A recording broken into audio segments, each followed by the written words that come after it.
살 뺄 때 가장 좋은 식습관은 음식 섭취 시간만 바꿔도 다이어트 성공하실 수 있습니다. 네, 안녕하세요, 원장님. 안녕하세요. 압구정 경희한의원 안재현 원장입니다. 제가 하루에 한 끼만 먹는데도 살이 쪄요. 네, 다이어트 진료하다 보면 저 많이 안 먹는데 자꾸 쪄요. 저 하루에 딱 한 끼 먹는데 살이 쪄요. 이 얘기 진짜 많이 하시거든요. 아마 억울하실 거예요.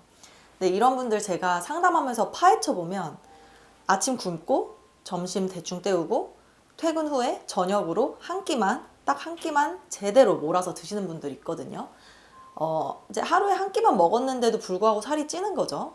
억울하지 않나요? 살 뺄 때 가장 좋은 식습관은 아침을 든든하게 먹고 저녁을 부실하게 먹는 겁니다. 이 얘기 너무 당연한 것 같고 너무 진부한 얘기지만 연구로 다 입증이 되었어요. 그래서 오늘 그 연구 결과를 제가 설명드리겠습니다. 아침, 점심, 저녁 중에 저녁에 몰아서 먹으면 비만 확률이 높아진다는 게 연구로 입증되었어요. 1245명을 대상으로 6년 동안 추적 관찰한 연구가 있었는데요. 하루 총 열량의 48% 이상, 그러니까 거의 절반을 저녁에 몰아서 먹는 사람들은 비만이 될 확률이 몇 배 증가할까요? 2배가 증가합니다. 근데 이뿐만이 아니에요. 늦게 식사하시면 혈당 조절이 안 돼요. 우리 몸에는 멜라토닌이라는 호르몬이 나오거든요. 이 호르몬은 하루에 일정한 주기로 올랐다 내렸다 하면서 수면에 영향을 주는 호르몬이에요.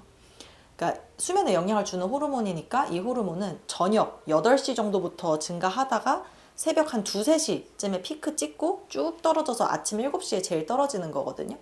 근데 이 혈중의 멜라토닌 농도가 높을 때, 그러니까 저녁 무렵에 음식을 먹으면 몸에서 당을 처리하는 능력이 떨어져요. 그러니까 당뇨병 발생 위험이 증가한다고 보시면 돼요.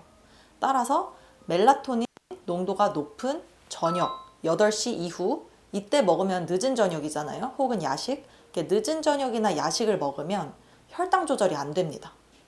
야식을 먹을 때 유난히 식욕이 폭발해요. 네, 맞아요. 그거는 기분 탓이 아니고 실제로 그렇습니다.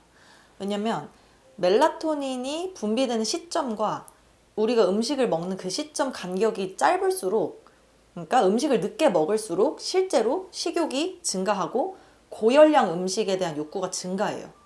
그래서 실제로 야간 교대 근무하시는 분들 있죠. 이 분들은 늦게 식사를 하실 수밖에 없고 식사 시간과 멜라토닌 분비 시점이 가까울 수밖에 없잖아요. 어쩔 수 없이.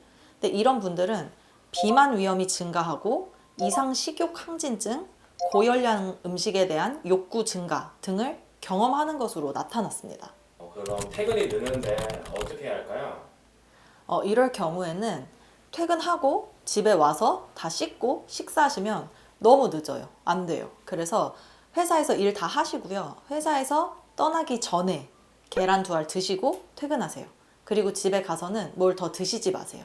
그러면 나는 인생의 낙이 뭐냐 이런 얘기를 하시는데요. 인생의 즐거움을 야식에서 찾으시면 안 됩니다. 퇴근하고 오늘 하루 나 힘들었다. 오늘 하루에 대한 보상을 받기 위해서 집에 가서 치킨과 맥주를 시켜서 늦게까지 먹고 잔다? 이거는 그냥 그 1시간만 즐거운 거예요. 찰나의 즐거움일 뿐입니다. 그렇게 먹고 자면 그 다음날 아침에 더 피곤하실 거고 속도 더부룩하실 거고 더부룩해서 아침도 거르실 거고 그럼 또 점심도 대충 드실 거고 그럼 또 저녁에 몰아서 드실 거고 이렇게 되면 이제 혈당도 오르고 비만이 시작되는 악순환의 시작입니다. 살을 빼려면 아침을 드셔야 됩니다. 되게 재밌는 연구가 하나 있어요. 12주 동안 비만 여성을 대상으로 하루에 총 칼로리를 1400kcal로 동일하게 먹게 하였습니다. 점심은 동일하게 먹게 하고요. 한 그룹은 아침을 고열량으로 먹고 저녁을 저열량으로 먹었어요. 또 다른 그룹은 아침을 저열량으로 먹고 저녁을 고열량으로 먹었어요. 두 그룹의 체중 감량 효과를 비교해 봤는데요. 아침에 고열량으로 섭취한 그룹이 체중 감량 효과가 유의미하게 높았어요. 그러니까 두 그룹이 하루 총 칼로리를 동일하게 먹었잖아요. 근데 언제 얼만큼을 먹었냐에 따라서 체중 감량의 효과가 달라진 거예요. 그러니까 하루에 섭취하는 총 칼로리보다 언제 먹느냐가 더 중요하다는 뜻이에요. 이뿐만이 아닙니다. 4,052명을 대상으로 연구를 해봤어요. 아침 식사를 하지 않은 군에서 비만, 대사증후군, 동맥경화까지 높아지는 것으로 나타났습니다. 그러니까 다이어트와 건강을 위해서는 아침 식사를 꼭 하시는 것이 좋겠습니다. 네, 다이어트 할 때는 언제 먹는지가 되게 중요해요. 음식 섭취 시간만 바꿔도 다이어트 성공하실 수 있습니다. 그런데 이런 생활이 혼자 하기는 좀 어려워요. 그러니까 이런 생활이 루틴이 돼서 내 몸에 배면 혼자 하실 수 있어요. 근데 처음에 하실 때는 누군가 이끌어줘야 되고, 누군가 식단을 좀 짜줘야 되고, 누군가 생활 관리를 해줘야 돼요. 왜 우리 자전거 탈 때도 처음에 누가 잡아줘야 되지만 나중에 익히면 그냥 혼자 하잖아요. 그래서 다이어트의 시작은 저희가 이끌어 드릴게요.